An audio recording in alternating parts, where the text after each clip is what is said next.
Shalom Aleichem Besem Hamasya. Selamat datang di channel YouTube Rafa Official. Pada video kali ini saya akan menjelaskan mengenai malaikat dan roh jahat part 1. Dan ini kita akan fokus ke malaikatnya ya. Dan nanti di part 2 kita akan fokus ke roh jahatnya atau setan atau iblis.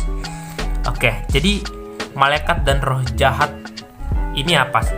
Jadi di dalam Kolose pasal 1 ayat 16 di sini disebutkan karena di dalam dialah telah diciptakan segala sesuatu. Ini yang maksudnya Yesus Kristus sebagai firman Allah.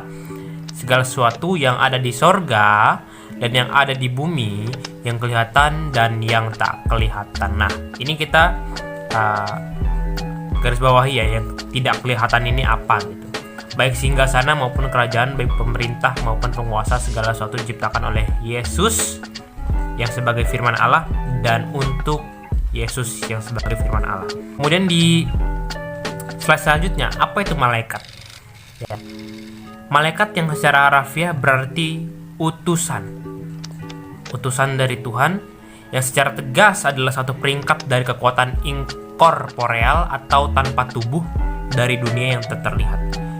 Jadi yang dimaksud dari Kolose pasal 1 ayat 16 tadi yang tak terlihat itu salah satunya adalah malaikat ini, yang artinya adalah, yang secara harfiah itu adalah utusan, dan dia adalah kekuatan inkorporeal atau tanpa tubuh dari dunia yang tak terlihat. Apa saja sih tingkatan atau kekuatan malaikat? Menurut kitab suci, dan ada 9 tingkatan kekuatan tanpa tubuh atau hosti. Sabaoth secara harfiah berarti tentara atau paduan suara atau pangkat. Ada malaikat agung, kerajaan, kekuatan, kebajikan, kekuasaan, tahta, kerubim, dan serafim. Dan selanjutnya di sini adalah eksistensi malaikat atau keberadaan malaikat itu sendiri. Nah, malaikat itu sendiri muncul dalam berbagai bentuk kepada manusia, baik dalam perjanjian lama dan baru maupun dalam kehidupan gereja. Salah satu ayatnya itu di dalam 1 Raja-Raja pasal 19 ayat yang kelima. Sudah itu ia berbaring dan tidur di bawah pohon arar itu, tetapi tiba-tiba seorang malaikat menyentuh dia ini maksudnya dalam konteks Elisa ya, menyentuh dia serta berkata kepadanya, bangunlah, makanlah.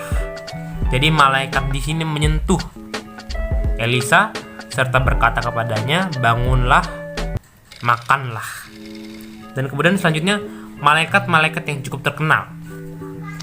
Malaikat yang paling terkenal adalah Gabriel, yang secara harfiah berarti abdi Allah, atau tugasnya membawa kabar baik tentang kelahiran Kristus di dalam Lukas pasal 1 ayat 19 dan 26.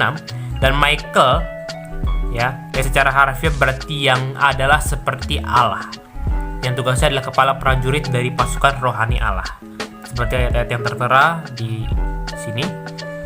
Dan di sini unik ya, karena malaikat itu diartikan sebagai yang adalah seperti Allah. Mungkin ini adalah sebuah alasan ataupun sebuah dasar dari dogmatis sekte-sekte kekristenan yang menganggap bahwasannya Tuhan Yesus Kristus itu adalah malaikat Mikael, karena arti dari Mikael yang secara harfiah berarti adalah yang adalah seperti Allah.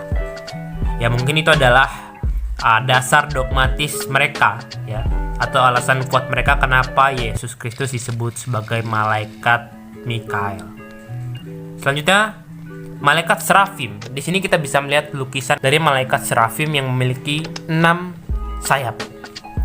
Kita akan melihat, dan pertama kali melihat ini mungkin bentuknya tuh agak aneh ya. Ya memang malaikat bentuknya memang seperti ini.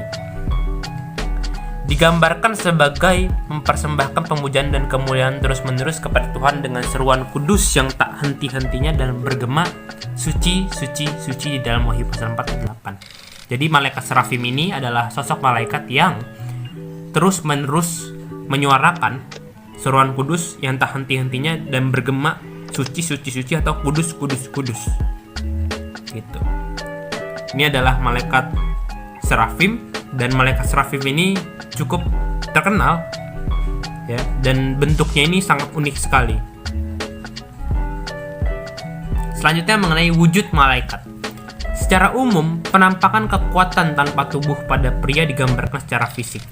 bersayap 6, bermata banyak, atau dalam bentuk manusia. Jadi bersayap 6 ini seperti yang tadi kita lihat di slide sebelumnya, itu kayak seperti serafim. Namun harus dipahami dengan jelas bahwa ini hanyalah deskripsi simbolis. Secara alami dan definisi, para malaikat tidak memiliki tubuh dan tidak memiliki sifat material apapun. Mereka benar-benar makhluk spiritual. Jadi perlu ditegaskan bahwasanya malaikat ini adalah sosok dari makhluk spiritual yang dimana dia adalah utusan Allah dan bekerja untuk Allah. Nah, di sini tertera sumber-sumber dari slide-slide sebelumnya yang sudah kita pelajari. Saya mengambil sumber dari volume 1 Doctrine and Scripture, The Symbol of Faith dari blognya American Orthodox Church, terus Bible Dictionary, The New Translation of the Bible tahun 1974 Indonesian Bible Institute.